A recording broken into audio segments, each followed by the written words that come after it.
सुनाओ। व्रत किसका नाम है सज्जनों? व्रीय वर्णे धातु से व्रत शब्द बनता है, इसलिए शास्त्र कहता है व्रतेन दीक्षाम आपनोति दीक्षयाप्नोति दक्षिणाम दक्षिणा सत्यामाप्नोति सत्या सत्यमाप्यते। किसी चीज का वर्ण करके उस चीज में रत हो जाना। जैसे हमने आज सुबह सुबह उठते ही ये नियम लिया कि हम भगवान अनंत की पूजा करेंगे, भगवान अनंत का हवन करेंगे, भगवान अनंत की कथा सुनेंगे। आज के दिन हमें भोजन नहीं करना है, केवल एक बार भोजन करना है। दिन भर यह चिंतन रहेगा भगवान अनंत का, उठते बैठते सारी क्रियाकलाप करते हुए मन में भगवान अनंत का जो चिंतन रहेगा, फिर भगवान अनंत में जो हमारी गति और मति, हमारी बुद्धि, हमारा मन, हमारा प्राण, हमारी इंद्रियां, सारा का सारा शरीर की चेष्टाएं, सारा का सारा शरीर की क्रियाकलाप भगवान अनंत के परक होगा।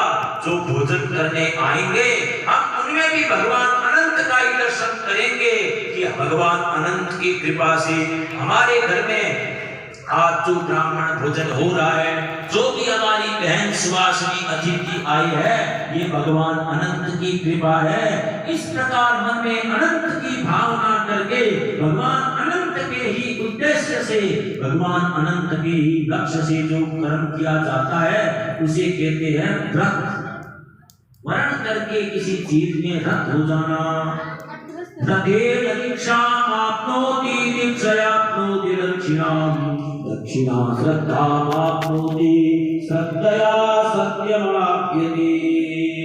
वर्ण करके व्रत होने से हमारे जीवन में क्या आएगा?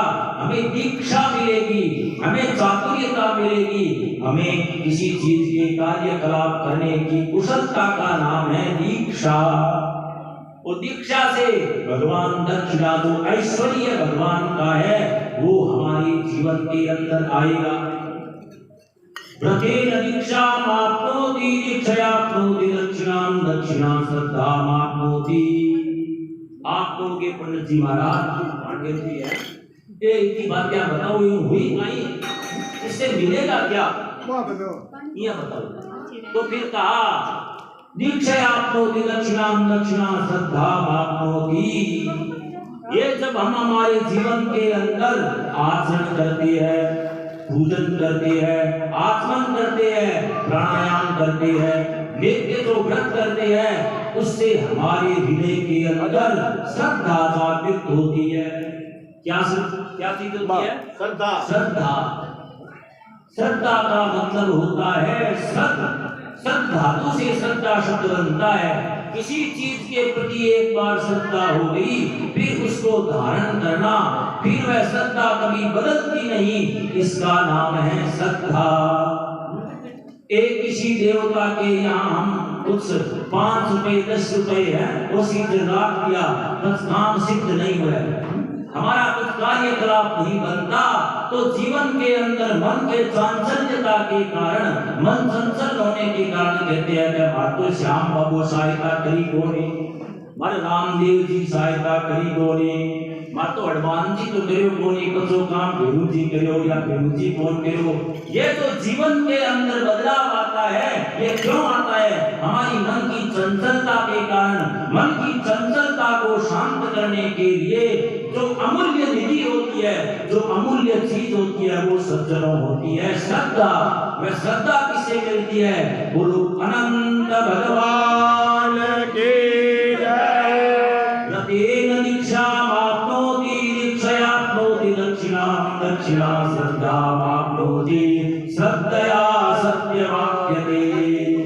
देखो बड़ा ठीक है, चुना कर दिया, जिमा दिया, ठीक है, श्रद्धा आ गई तो क्यों अपन मिली नहीं? इससे हमारे जीवन में क्या परिवर्तन आएगा, हमारी को क्या मिलेगा? तो शास्त्रकार कहते हैं श्रद्धया सत्यमाप्यते।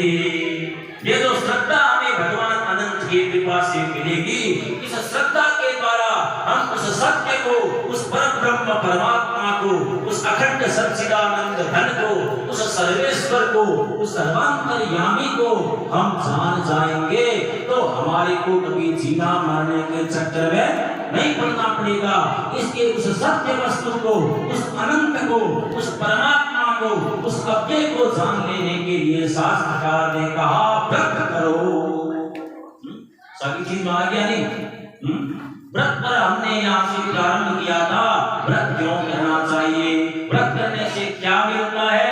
व्रत से सज्जनों दीक्षा मिलती है, दीक्षा से श्रद्धा, दक्षिणा ऐश्वर्य से श्रद्धा के द्वारा हमें उस सत्य स्वरूप परमात्मा की प्राप्ति होती है। बस हमारी सारी रामलीला उठने से सोने तक की, जो भी नहाना धोना, सुबह जल्दी उठना, व्रत करना, आज एकादशी का व्रत, आज पूर्णिमा का व्रत, आज अनंत चतुर्दशी का व्रत, आज महाशिवरात्रि का व्रत, आज जन्माष्टमी का व्रत। ये क्यों? आप लोग महाराज ये क्या पड़ी है, रोज कोई है, आज वो व्रत, वो व्रत। ये तो दिन भर व्रत करने से या हमारे व्रत का आचरण करने से हमारे दिन भर मन में ये रहता है कि मैं भगवान का मेरे आज व्रत किया हुआ है, आज मेरे गुरुवार का व्रत किया हुआ है, आज मेरे सत्यनारायण का व्रत किया हुआ है, आज मेरी जन्माष्टमी का व्रत किया हुआ है, आज मेरी अनंत चतुर्दशी का व्रत किया हुआ है। तो भगवत चिंतन दिन भर होता है। दिन भर भगवत चिंतन होने से हमारा मन चलो दिन में एक बार नहीं, 2 बार, 5 बार, 10 बार तो भगवान की तरफ जाता है। वो हमारा मन मान जाने से हमारे मन के अंदर परमात्मा जो सत्य स्वरूप सच्चिदानंद है, उनकी कृपा से हमको सत्य स्वरूप परमात्मा अनंत की प्राप्ति होती है। तो सूत जी से ऋषियों ने पूछा, सूत जी कृपा करके बताओ इस व्रत का प्राकट्य या व्रत किस समय किया, किसने किया? यह उस समय की बात है, महाभारत के युद्ध से पहले महाराजा धीराज, हस्तिनापुर नरेश राजा युधिष्ठिर ने राजसूय यज्ञ किया। युधिष्ठिर महाराज ने राजसूय यज्ञ किया तो वहां मैदानव को बुलाया और पूरी की पूरी नगरी को इतना जोरदार सजाया, इतना अच्छा बनाया।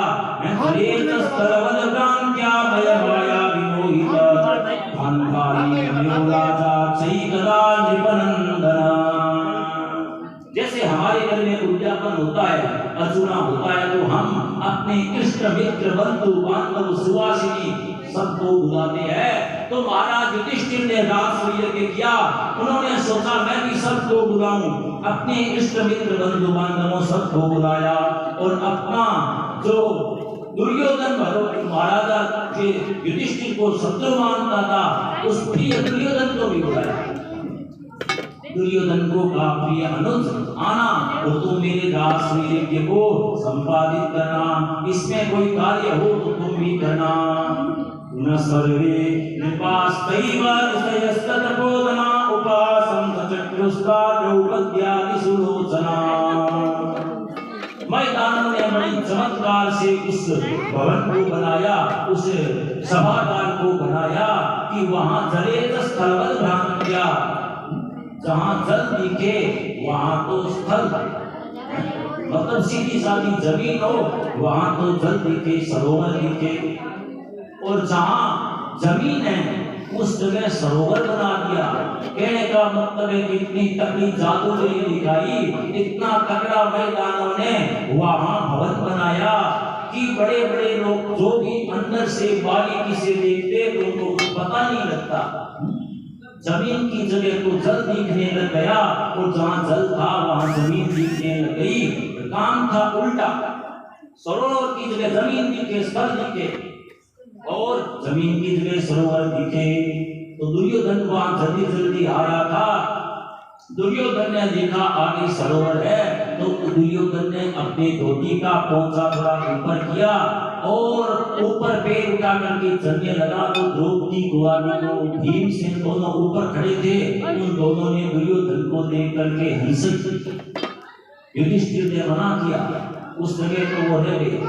फिर दुर्योधन थोड़ा आगे चला और आगे जाकर के उसने सोचा ये तो सीधी जमीन है, तो सीधा ही जो ही पैर देने लगा धड़ाम से सरोवर के अंदर गिरा कि भीमसेन और द्रौपदी को हंसी आ गई। उनके मुख से कहते हैं कि उनके मुख से निकला कि अरे अंधा है तो अंधा ही जन्म, अंधे के तो अंधा ही जन्मेगा। याद रखो, मजाक कभी भी किसी से नहीं करना चाहिए, करे तो भी छोटे से या अन्यथा।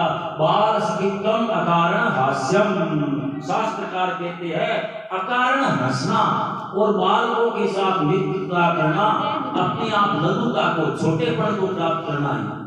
अब दुर्योधन उस समय तो कुछ बोला नहीं, मन में विचार किया, अरे भीमसेन, अरे पांचाली, ए द्रौपदी, तू मेरे को क्या हंस रही है? समय आने पर मैं तेरे को बताऊंगा कि हंसी क्या चीज होती है। यही से महाभारत का बीजांकुर रोपण हो गया, यही कारण बना था।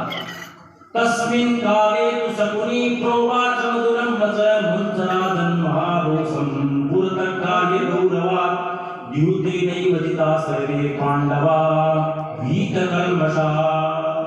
अब वो तो यज्ञ हो गया, अब तो दुर्योधन के रात दिन मन में मामा शकुनी और दुर्योधन मामा भांजा दोनों बैठ करके रात दिन यही योजना बनाए कि कैसे इन पांडवों का बदला लेवे।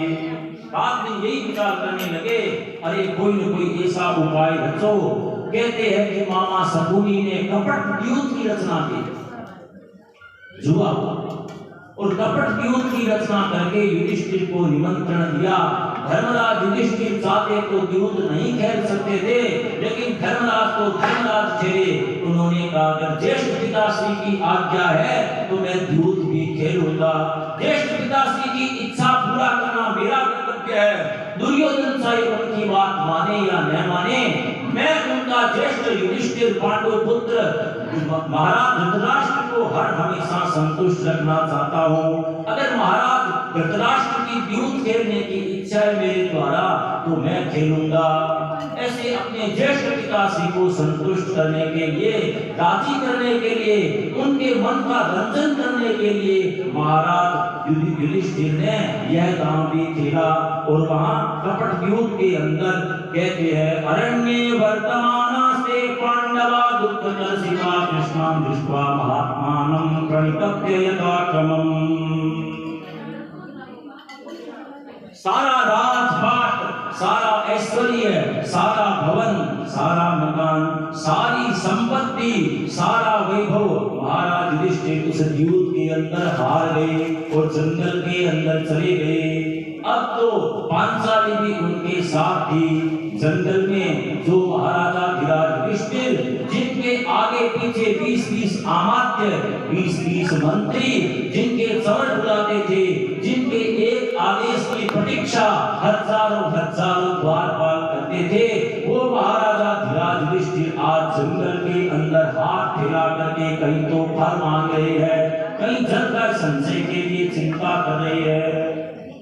अब तो पांचाली उनके साथ दुखी हो गए। कहते हैं वहां जंगल में घूमते घूमते एक दिन की बात है, अहम दुखी संजातो भ्रातृ परिवारित कथम मुक्तिर्वदा अस्मन् अनंता दुःख सागरात्। महाराज युधिष्ठिर कहने लगे पांचाली से, पांचाली पता नहीं हमारे कौन से कर्म का फल हमको मिल रहा है। अच्छा भला हम हस्तिनापुर में रह रहे थे, अच्छा राजसूय यज्ञ भी किया था, लेकिन आज हम दुखी है। पांचाली कहने लगी पतिदेव, हे परमेश्वर, चलो कोई बात नहीं, देखते हैं कि उनके सामने उसी समय बोलो कृष्णचंद्र भगवान की अनंतभृतमस्तेकं पितावस्यामन्तमं सर्वपापहरं नृणां स्त्रीणां चैव युधिष्ठिर।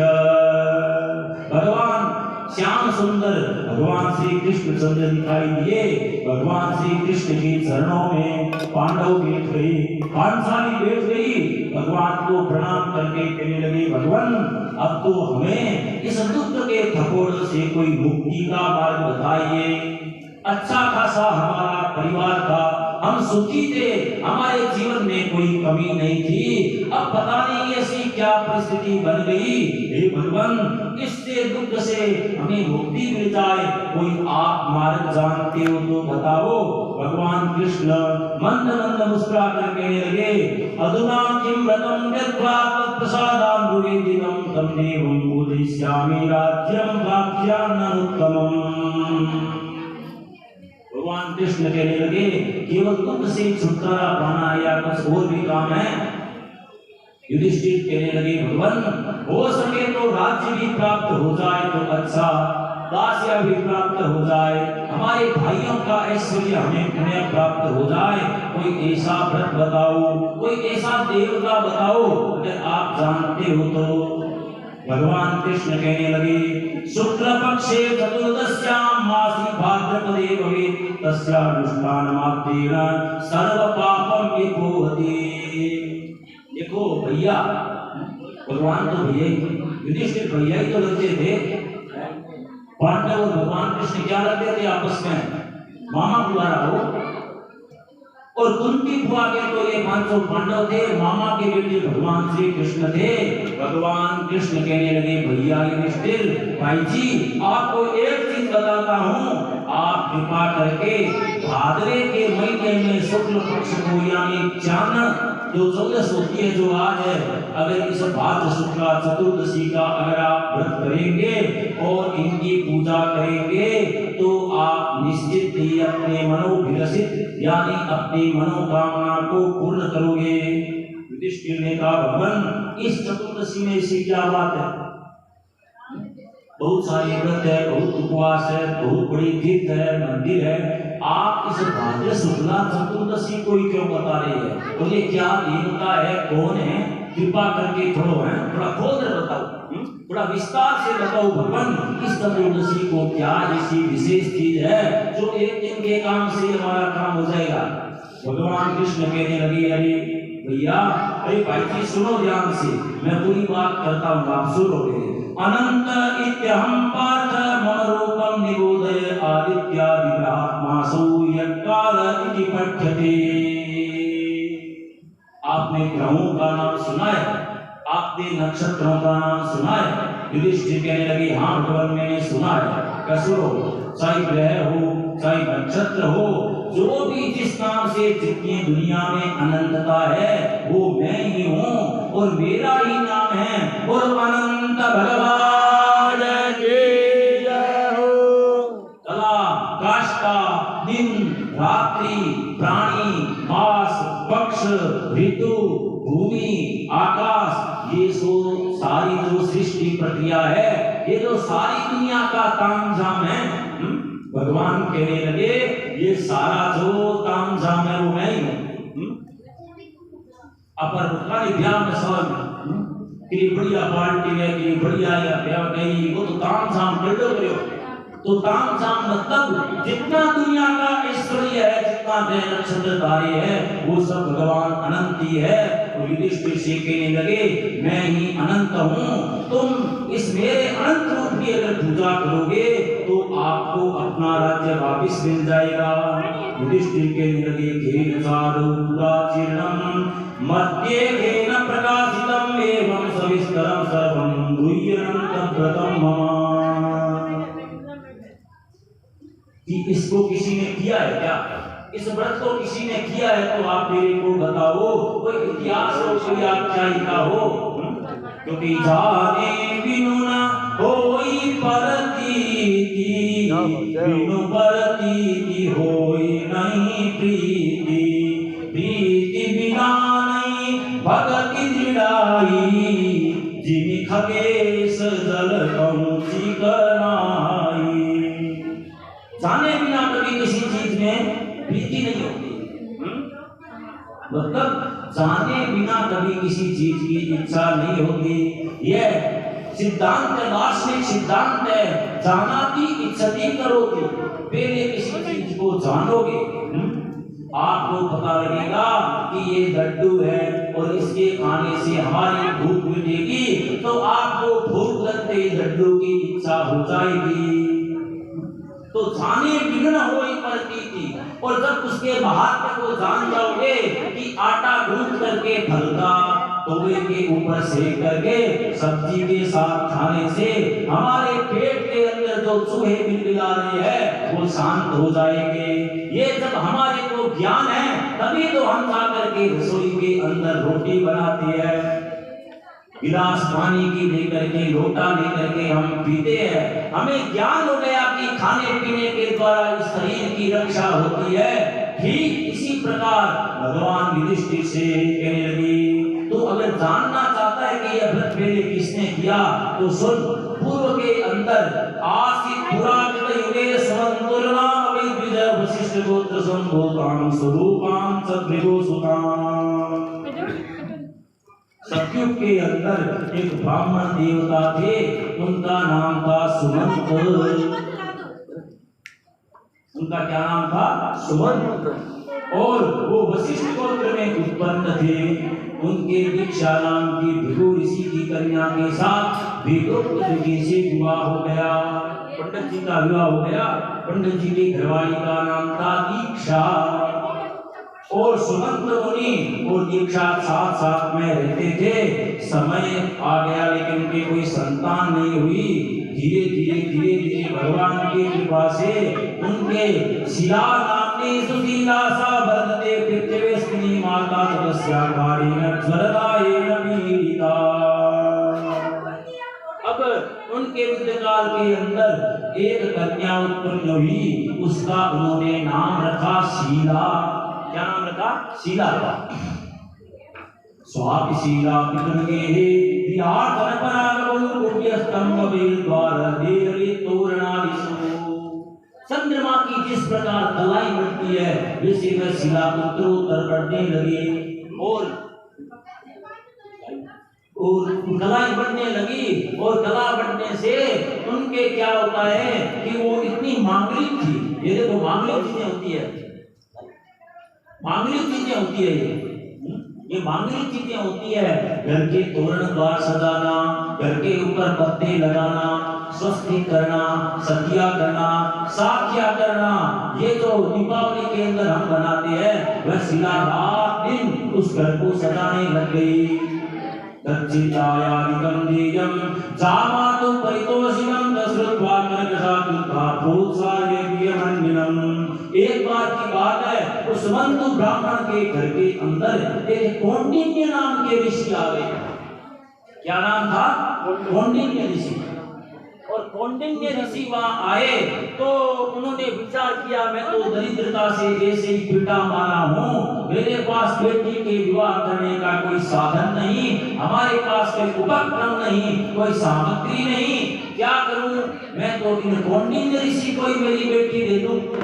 अपनी घरवाली को कहा, और घरवाली को कहा तो कर्कशा थी। घरवाली कैसी थी? यहाँ लिखा है दशरथवा कर्कशाकुत्था प्रोत्साहयेयमन्विनम्। उनकी घरवाली थी कर्कशा।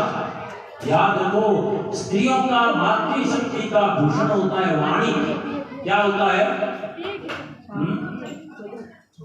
कोई भी हो जीवन के अंदर, स्त्रियों का ही क्यों, सभी को ले लो। देखो खाली महाराज हृदय मास लागो कि खाली माने क्यों, सभी का ही भूषण क्या होता है? वाणी होती है। वाणी वाण्येका समलं करोति पुरुषं या संस्कृता धार्यते क्षीयन्ते खलु भूषणानि सततं वाग्भूषणं भूषणम्। शास्त्रकार कहते हैं काना में चाहे बंगड़ी होवे या न होवे, हैं गले में चाहे बंसरा हार होवे या न होवे, हाथों में चाहे कंगन होवे या न होवे, चलो कभी भगवान की कृपा से हो भी जाएगा, लेकिन एक अलंकार, एक हार, एक भूषण हमारे सभी के पास है। गरीब से गरीब व्यक्ति के पास है और अमीर से अमीर व्यक्ति के पास, अंबानी अडानी से लेकर के जितने भी गरीब तबके के वर्ग के जो सामान्य लोग हैं उन सब के पास है। वो क्या है? वो है वाणी। वाण्येका समलं करोति पुरुषं या संस्कृता धार्यते। ये वाणी एक ऐसी चीज है कि किसी के भी सामने बोलोगे, अगर विनम्रता से बोलोगे, आपको बोली से पता लग जाएगा। बोली से हमने देखते हैं विवाह शादी में कई आयोजन में माइयां आपस में बात करती है तो आदमी थोड़ा तोर से जोड़ो, बोली थोड़ी पलटो, मतलब तोर से वाणी के द्वारा हमको ये पता लग जाता है।